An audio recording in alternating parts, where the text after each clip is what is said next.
Pena Surabaya, inilah Jurnalis Club. Boleh kita berikan semangat buat semua yang hadir di sini. Terima kasih.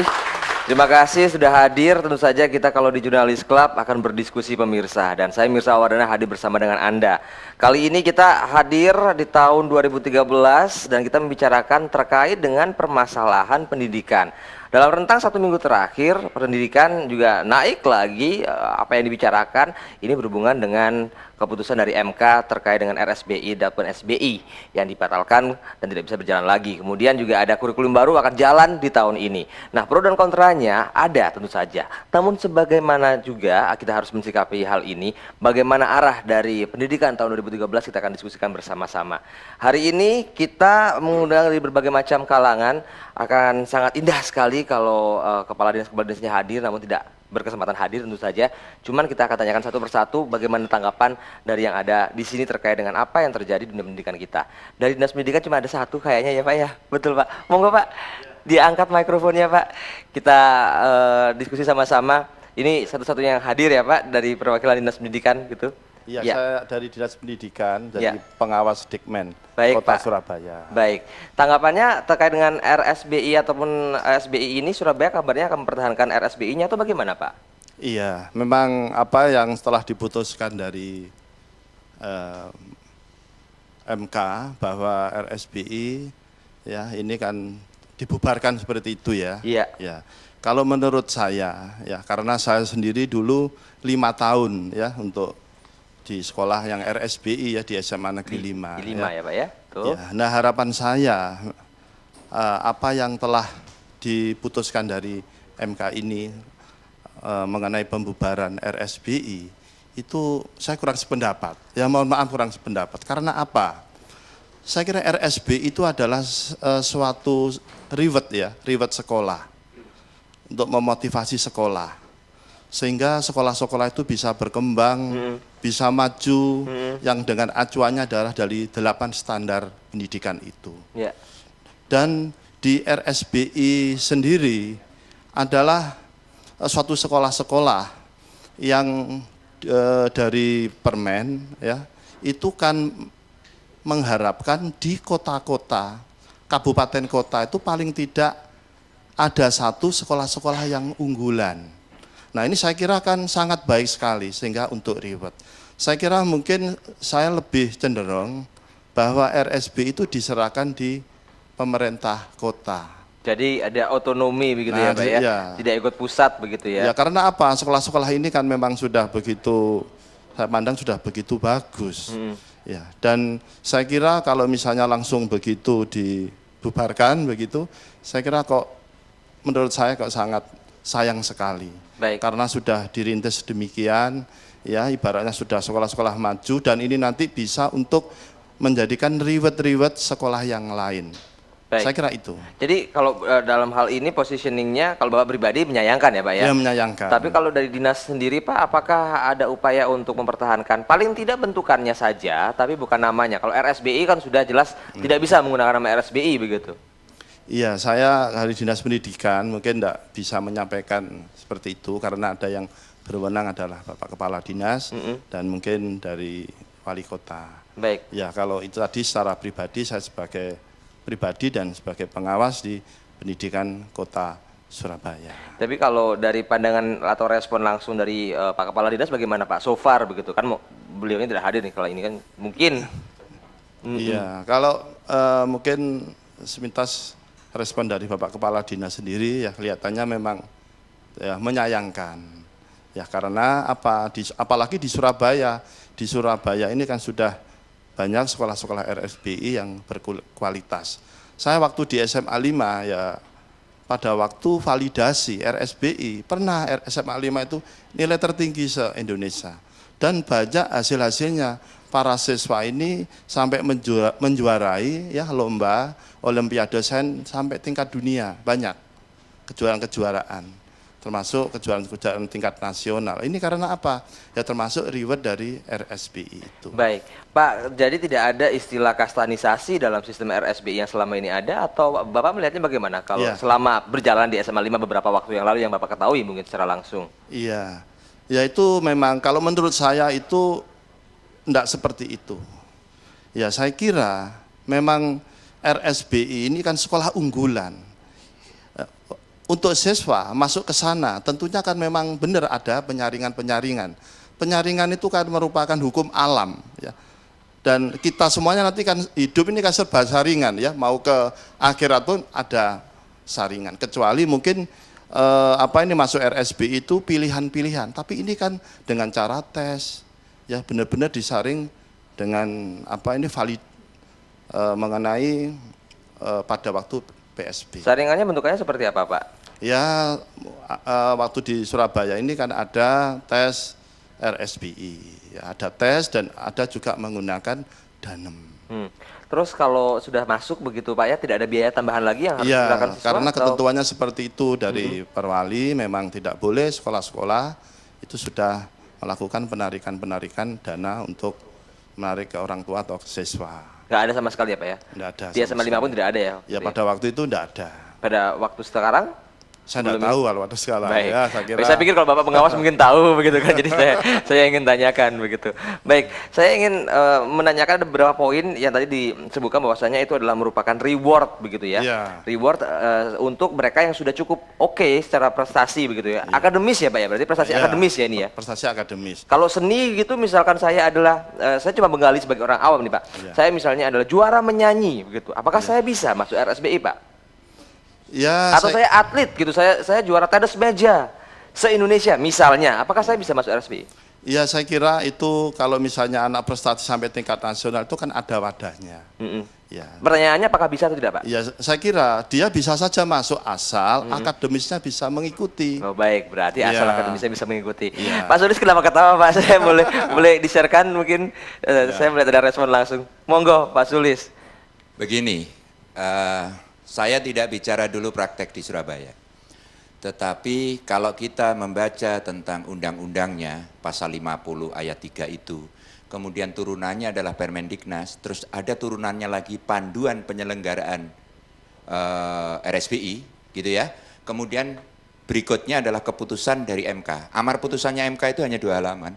Intinya itu hanya 2, pertama menyatakan bahwa pasal 50 ayat 3 itu bertentangan dengan Undang-Undang Dasar 45. Yang kedua, dengan demikian pasal 50 ayat 3 itu tidak mempunyai kekuatan secara hukum, gitu kan? Artinya harus dibatalkan itu. Akibat daripada itu, RSBI terpaksa harus dibubarkan, kan gitu kan? Ya. Nah, yang pertama ingin saya katakan terutama untuk masyarakat ini, yang dianggap yang pernyataan dibubarkan itu kemudian bukan misalnya SMA 5 itu RSBI gitu ya, kemudian ditutup nanti jadi mall, bukan begitu gitu loh. Sistem-sistem yang berkaitan dengan RSBI yang sekarang dinyatakan RSBI yang kemudian bertentangan dengan Undang-Undang Dasar 45 dan sebagainya itu harus diluruskan. Nah, sekarang apa latar belakang pembentukan RSBI? Begini, Mas Mirsa. Dulu kan banyak nih anak-anak Indonesia yang sekolah ke luar negeri. Ada pemikiran, ini daripada sekolah ke luar negeri, di Indonesia harus ada sekolah yang sangat berkualitas. Ini pemikirannya devisa berarti? Ya, devisa. Gitu kan? Artinya apa? Sebetulnya pemikiran RSBI itu untuk anak-anak pinter, orang-orang kaya. Oke? Pemikiran bagus. Tapi problemnya kemudian, ketika penyelenggaraan RSBI itu awalnya digerojok dana oleh pemerintah berupa blok grant sampai 5 tahun. Setelah 5 tahun, tahun ke-6 diharapkan RSBI itu sudah menjadi SBI dan pada saat itu anggaran pembiayaan pun sudah harus mandiri. Mandiri itu artinya apa? Semuanya harus dari masyarakat. Gitu loh. Ini problem, gitu ya. Problem. Kenapa jadi problem? Kalau seandainya yang dilakukan itu malah membuat perlakuan khusus untuk anak-anak pinter dari golongan miskin, hebat. Loh ini anaknya orang kaya, pinter gitu kan. Loh Pak, tapi kan di RSBI itu ada ketentuan 20%, gitu kan, untuk orang miskin gitu kan. Pertanyaannya kemudian, cocok nggak 20% untuk orang miskin, tapi sebetulnya RSBI itu digunakan untuk bagi yang mau sekolah ke luar negeri. Baik. Supaya nanti mereka tidak perlu masuk pre-university dan sebagainya. Itu pertama. Yang Baik, kedua, Pak Sulis boleh saya potong Oh, iya. sedikit singkat saja sebelum saya lanjutkan lagi ke Pak Sulis begitu. Jadi intinya dari sisi Anda mewakili Dewan Pendidikan juga ya, Iya. Jawa Timur dalam hal ini, keputusan MK ini merupakan suatu hal yang positif menurut Anda atau negatif berarti? Anda dukung atau tidak? memang harus dihapus. Ini saya berdasarkan dokumen-dokumennya dulu loh ya. Ya. Dokumennya dulu ya. Bahwa perkara praktek di Surabaya berbeda, misalnya gratis untuk saat ini kan, itu soal lain. Itu justru bukan RSBI.